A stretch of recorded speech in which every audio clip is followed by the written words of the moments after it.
Salut à tous, j'espère que vous allez bien. On se retrouve aujourd'hui pour une nouvelle vidéo et aujourd'hui on va parler de quelque chose de très important mais que beaucoup oublient, ce sont les notes budgétaires. Alors qu'est-ce que j'entends par là? Les notes budgétaires, ça va être quelque chose qui va vous aider au fur et à mesure de l'année à établir votre budget de l'année prochaine. Oh là là, qu'est-ce qu'elle raconte là? C'est tout simple. En fait moi ce que je fais, et je m'organise comme ça depuis très longtemps, chaque mois je prends différentes notes sur plein de choses. Alors c'est vraiment des notes qui parfois n'ont un petit peu ni queue ni tête, mais au final quand je les relis fin d'année pour justement préparer le budget de la nouvelle année, je me rends compte que grâce à ces notes là, qui pour moi sont vraiment des notes pépites, je peux donc vraiment bien me préparer pour l'année à venir. Alors ce sont vraiment des choses qui me sont propres, mais je voulais quand même vous partager ça parce que je trouvais que c'était hyper important.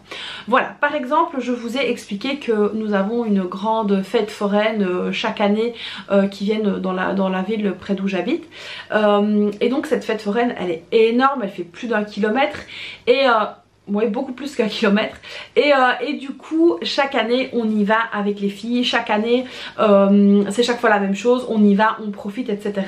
Mais c'est vrai que j'ai tendance à oublier d'une année à l'autre ce que j'avais dépensé l'année avant, et maintenant depuis que je fais ces petites notes, et ben je n'oublie plus. En fait je sais que chaque fois qu'on y va on dépense un tel montant, on y va parfois 2 à 3 fois suivant si on a dépensé un peu moins, un peu plus, et ça m'aide justement à fixer un budget. Alors aussi ce que je fais par exemple pendant l'année scolaire, les filles me disent bah tiens il y a une opération bonhomme de pâte, il y a une opération, c'est une pâtisserie de chez nous, il y a une opération Lacment, ça aussi c'est une pâtisserie de chez nous, il y a une opération lasagne, alors ça lasagne j'en prends jamais, il y a une opération, qu'est-ce qu'il y avait encore, il y a une opération gaufres, alors ça elles sont très bonnes, et c'est vrai que chaque fois en fait je me dis mais zut j'ai payé combien, c'était combien etc. Et donc depuis que je fais mes notes budgétaires c'est beaucoup plus facile parce que je peux retourner dans mes notes et aller voir pour justement prévoir, et en plus comme c'est chaque fois les mêmes mois, je sais du coup bah, que ce mois là pour l'école il y aura ça, ce mois ça pour l'école il y aura ça, et ainsi de suite. Pareil pour le prix des photos, parce que les photos de classe c'est quelque chose aussi qui bah, au final ça coûte quand même assez cher, en tout cas chez nous, et donc là bah, quand je note les prix bah, je sais plus ou moins si cette fois-ci je peux prendre une grosse pochette ou une petite pochette, est-ce que je peux faire un poster ou pas, et donc du coup ça aussi ça m'aide. Alors vous allez dire que je suis une fan des post-it, mais à un moment donné mon mur qui est là que vous ne voyez jamais était rempli de post-it. D'ailleurs là j'ai mis des petits, j'ai mis des annotations sur mon tableau blanc, mais bon bref, c'était rempli de petits papiers, de post-it, de machin, et c'est vrai que lorsque je recherchais une info c'était toujours très compliqué à retrouver. Donc qu'est-ce que j'ai fait, et en plus avec de très nombreux conseils que j'ai eu de votre part quand je posais des questions sur ce que vous voulez que j'améliore dans le budget pour tous, vous m'avez demandé d'intégrer des pages de notes, et c'est donc ce que j'ai fait.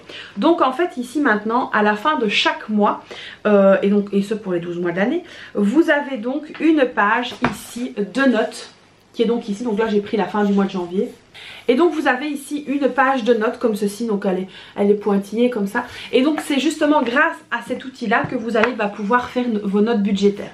Donc je me suis dit que j'allais intégrer cette page là, parce que c'est vrai que de vous dire bah tiens prenez un cahier volant et faites des notes, tout le monde n'a pas l'inspiration de le faire, tout le monde ne pense pas à le faire, mais si tout est condensé dans un seul et même support, c'est beaucoup plus facile. Et franchement même pour moi, parce que combien de fois j'ai pas perdu des notes, c'était vraiment abusé, et donc du coup bah là aussi je peux vraiment tout cadenasser dans un seul et même support, c'est beaucoup plus pratique. Donc l'importance des notes budgétaires elle est réellement là, elle sert réellement à quelque chose. Alors si par exemple vous avez l'habitude de partir en vacances, ça va aussi vous aider à budgétiser pour l'année d'après si vous faites le même type de vacances, vous dire bah voilà là par exemple sur l'autoroute on a fait comme ça, comme ça, comme ça. Cette année-ci, on a mangé tel repas dans le bateau, si vous prenez le bateau comme moi, ou à l'aéroport, on a payé plus ou moins ça. Donc vous savez anticiper pour l'année d'après, ou voire 2 ans après, vous savez vraiment anticiper aussi. Alors quelque chose de très important aussi à noter, donc nous chaque année ici on a une déclaration à faire aux impôts, et puis alors on retouche ou on repaye, ça dépend un petit peu. Donc d'une année à l'autre, normalement si votre situation ne change pas, les chiffres sont plus ou moins similaires, et donc c'est vrai que grâce à ça, Alors je vais vous expliquer une petite anecdote. C'est qu'en fait, donc nous ici en Belgique, les impôts sont calculés sur ce qu'on possède, ce que l'on dépense, etc. Lorsque nous sommes propriétaires, on a aussi la maison donc à déduire au niveau des impôts. Et en fait, grâce à ces notes budgétaires, alors j'ai des anecdotes pour tout, hein, vous allez vous dire, elle a des anecdotes, elle nous raconte tout, toute sa vie. En fait, il y a une année, grâce à ces notes budgétaires, je me suis rendu compte qu'il y avait un problème au niveau de ma déclaration des impôts. Je me suis dit, mais tiens, d'habitude on récupère, on retouche plus que ça, comment ça se fait? Et en fait, je me suis rendu compte que lorsque j'avais reçu ma déclaration simplifiée, il n'avait pas tenu en compte le fait que nous étions propriétaires et que nous avions donc un prêt hypothécaire à déduire. Et donc ça a été vraiment la preuve que mes notes budgétaires avaient vraiment fait leur preuve, je peux dire ça comme ça, parce que grâce à ça en fait on a pu refaire un calcul et au final retoucher ce qu'on retouchait habituellement. Or que si on n'avait pas fait, on retouchait quand même presque 1000 € de moins, donc c'était quand même énorme. Et grâce à ça donc j'ai pu me rendre compte de cette erreur. Donc vous voyez, si j'avais pas fait des notes budgétaires, en fait je me serais posé la question et puis j'aurais peut-être validé comme ça sans faire attention. Mais là non, j'ai vraiment cherché, j'ai vraiment regardé, j'ai vraiment retourné le bazar. Et en fait c'est grâce à cette motivation, détermination, je vais dire ça comme ça, et grâce aussi au fait que j'étais très attentive, que j'ai pu justement récupérer ces sous qui ne nous auraient pas été donnés si on n'y avait pas fait attention. Donc voilà, c'est vraiment hyper important pour moi les notes budgétaires. Donc maintenant vous savez pourquoi il y a une feuille de notes à la fin de chaque mois. Alors vous pouvez noter plein de choses, hein. Si vous avez quelque chose qui n'a pas été payé, une facture que vous repoussez ou quelque chose comme ça, ou des frais de rappel, ou peut-être des échelonnements de paiement, n'hésitez pas à aller voir dedans.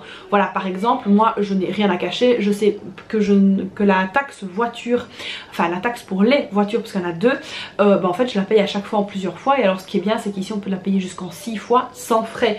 Donc ça c'est vraiment hyper intéressant aussi. Donc il faut aussi bien noter tout ça, bien garder ça en mémoire, voir par rapport à d'un mois à un autre ce que vous payez, ce que vous retouchez, enfin voilà, donc c'est vraiment hyper important. Donc n'hésitez pas à prendre des notes. Même si les notes vous paraissent sur le moment insignifiants, mais si vous voulez noter que vous avez fait l'opération gouffre de l'école et que vous avez payé 5 €, et notez-le comme ça l'année d'après, vous savez à quel moment aura lieu plus ou moins cette opération gouffre et combien ça vous avait coûté l'année d'avant. Comme ça vous pouvez voir aussi si ça a augmenté ou pas, et combien vous en aviez commandé ou pas. Donc voilà l'importance ici des notes budgétaires. Donc j'espère que cette nouvelle vidéo concernant la préparation du budget 2025 vous aura aidé, vous aura inspiré.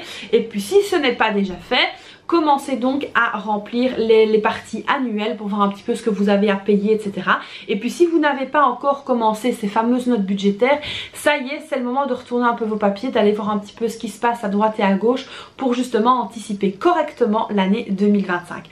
Donc voilà, j'espère que cette nouvelle vidéo vous aura plu. Comme d'habitude, n'hésitez pas à la liker, à vous abonner à la chaîne, activer la petite cloche, à me laisser un petit commentaire. Et puis moi je vous donne donc plein de bisous et puis je vous dis à très vite pour une prochaine vidéo. Bye bye.